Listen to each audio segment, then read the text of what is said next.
Religious defenses of the existence of a good God in response to the problem of evil are sometimes called theodicies, and include arguments like evil is necessary to obtain higher order goods, or evil exists due to human free will, things like this. But today, I want to show you why most theodicies that the religious put forward to defend the good God hypothesis can actually be reversed and used with equal plausibility to prove that if God exists, he is in fact maximally evil. And we can call this the evil God hypothesis. Well, Stephen Law asks us to consider the existence of a maximally evil God.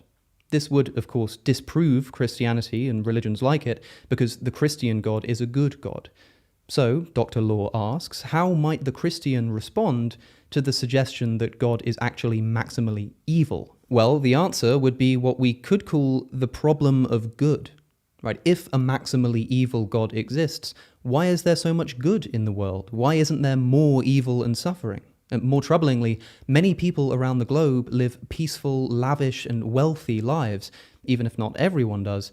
But surely if God was maximally evil, then we'd all be living horrible lives, all homeless and poor and sick.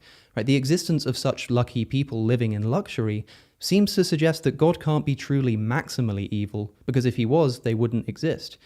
Now, Stephen Law's point is that most religious people reject the evil God hypothesis because it's so obvious that we're not living under the most evil circumstances possible.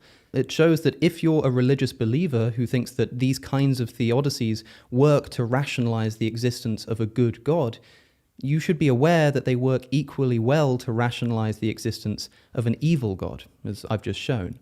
And if you're convinced that the good God hypothesis is far more rational than the evil God hypothesis, you'd better find a special reason to justify this position. Unless you're willing to grant that both hypotheses are equally plausible, you shouldn't so easily dismiss an evil God because of the problem of good, if you're not also willing to dismiss a good God because of the problem of evil. This doesn't present any problem to Christianity. Let's even give more examples. Evil in the world could be explained by there being no God at all, or a God with limited power, or indeed an evil God, and so many other ways.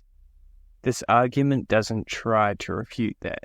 It simply points out that the presence of evil is consistent with an all-powerful God, but not to exclude other possibilities.